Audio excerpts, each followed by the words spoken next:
All right, we can get to sports now as one of the biggest sporting events of the year, headlined by one of the biggest sporting matchups of the year, of the decade. Maybe I'm, of course, talking about the Wimbledon championships and the final they had in the men's ATP tour between Novak Djokovic and Carlitos Alcaraz. Oh, I take it the family tradition died on this one, as you were alluding to. Yeah, I was too busy booking my ticket to British Columbia on Sunday with Pipe Ultimate out of Toronto. So did qualify for nationals on Sunday, was unable to catch the Wimbledon match. It's a consolation, I guess, to watching one of the better tennis matches that's Yes. occurred in the last few years. There's a new number one in tennis, though. That's going in. This was Novak's surface. This was a tournament he had won 4 times in a row, 7 times in total. This was supposed to be the surface with the steepest learning curve. What happens if Alcaraz won really wasn't something discussed that much heading into the match. But I think one of the first thoughts heading out is like, right now, you can't deny there's like a new king on the tour. Another ridiculous result for Alcaraz, just the last 3 majors he's competed in, he's reached the semifinals and all the finals in 2 of them, won 2 of them. If you go back to Wimbledon, I think he lost to Sinner in the quarters, the French before that. The quarters again to Zverev. So like a very ridiculous stretch in a very short time. This dominance isn't just about this tournament, but it's the exclamation mark in it.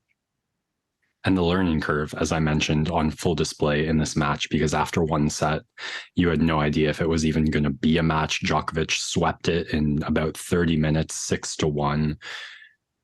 And you really saw, in a nutshell, why Djokovic has been so good on this surface for so long, and why someone in his role and archetype, the dedicated athlete who's maintained his body's health, who is such a knowledge and understanding and chess master of the game, is able to pick apart these players on this surface that they play on for maybe 3 weeks a year. The experience and the tactics made such a difference in that first set. He had this poise where whatever happened in the rallies, he knew if he could just lob it, get it deep on the baseline, and reset the rally, he would be able to build the point and find his moment, just drawing an error or producing a winner. And then I don't know what Alcaraz's tactics or thought process was during that first set. If it was watch and observe, just try and tread water until I make my move, but he sure made his move in the second set. It looked like an entirely different player out there in terms of, maybe I shouldn't be too unfair. The first set, there were plenty of great moments and rallies from Alcaraz. He had break points in Djokovic's first service game. He was in it in a lot of his, and it was small margins Djokovic was winning by. He just won them a lot of the time. It was certainly a change of script, though, in that second set. Like Alcaraz, it was just like, wait a second, I can hit harder than this guy on the forehand. I have a great backhand. I'm super explosive, can move really well, and can drop shot the ball and like know all the tactics. I can win a lot of baseline rallies. And that was one of the huge things that won him the match. Like, as it went on, something that was an advantage for Djokovic in the first set and against almost anyone else on the tour became a disadvantage for him, something he really had to fight and struggle and like find a lucky punch to win a lot of points. And when you're doing that all the time, even the points that should be easy get a little less easy. And maybe that's why the return game fell off more than you thought. Maybe that's part of why the serving fell off. I did notice like the fourth set that Djokovic came back and won was probably one of the ones where we were talking about the wind the least from the commentary. I do think the spot serving of Djokovic versus the power serving of Alcaraz, where it's more about sending it out wide and so hard and fast that Djokovic can't get it, or sending it into his body so quickly he's just handcuffed. Whereas Novak, he's not hitting it quite as fast, quite as hard, but when his accuracy is on point, when he's just touching the line on both sides and making a mental game, that's when his serving really excels. And when it's so windy that he can't go for those margins, I think the first serve gets a bit lost as he has to put it more in the middle and it's just more gettable. And like I said, it's not a uniquely hard or fast serve. I think both of those things led into the tiebreak, which I think has been discussed a lot. That was really the only close set of the matcho. The rest all decided by like 1 or 2 breaks, mostly 2.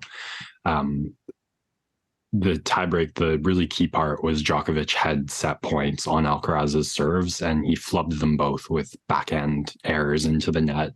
At least one of those was on a second serve.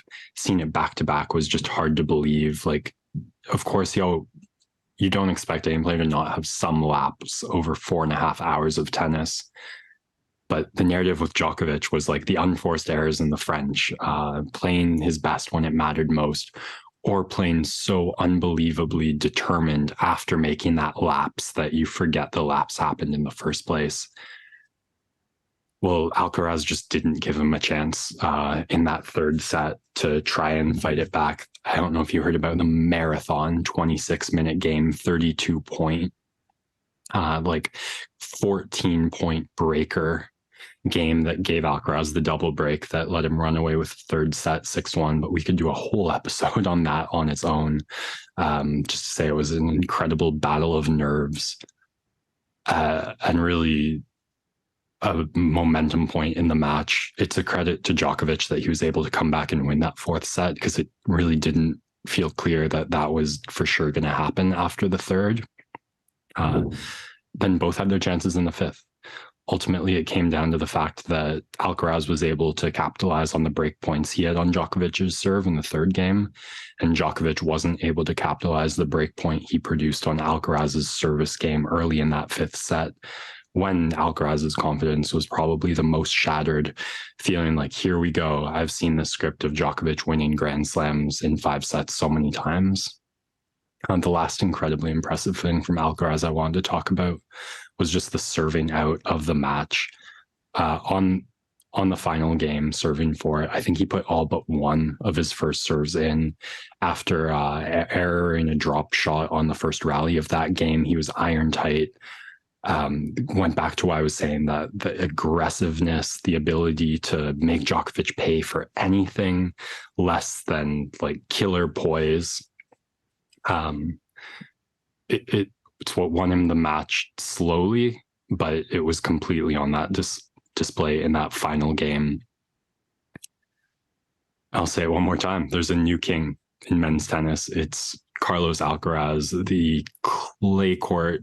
I don't know if specialist is the word, but early in his career, that was easily described as his best surface, the one he won his first titles on. Now that he's won Grand Slams at the US and Wimbledon and not been even to Roland Garros finals, that statement feels a little funny, but undeniably able to compete at the highest level on all 3 surfaces, so incredibly young, so bizarrely complete at that young age, and seems so hungry, so determined, so mentally strong already. This is a GOAT level player, Owen, as much as I feel like a little cringy saying those words. Like, that's the terms in the public discourse that we use to describe people like Carlitos Alcaraz. Certainly on a special trajectory. When he was born, there have only been 4 winners of Wimbledon until the time that he won now, right? Yeah.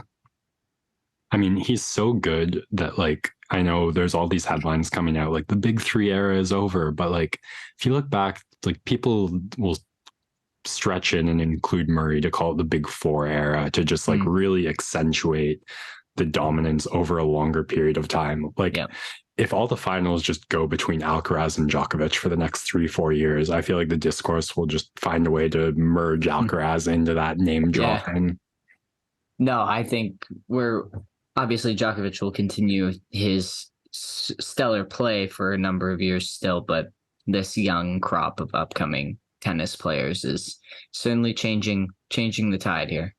It's also exciting. Like, has Djokovic been on cruise control a little, even if consciously he's like focusing as much as he can? Like, he hasn't had this situation. Like, I think he could chalk up the Medvedev US Open final loss to being exhausted at the end of a grueling year with so much aspiration placed on the match. And I think though, like he had that incredibly grueling semifinal against Zverev before, and he was looking to make so much history. I think on his most dominant surface in recent years, at a time where he hadn't had a particularly rough run to the final, he actually like had a record few number of breaks against him this Wimbledon run. I don't think any of those excuses are there. So I think, and I hope this forces him to confront himself and his game in a way that makes him even better. Scary thought.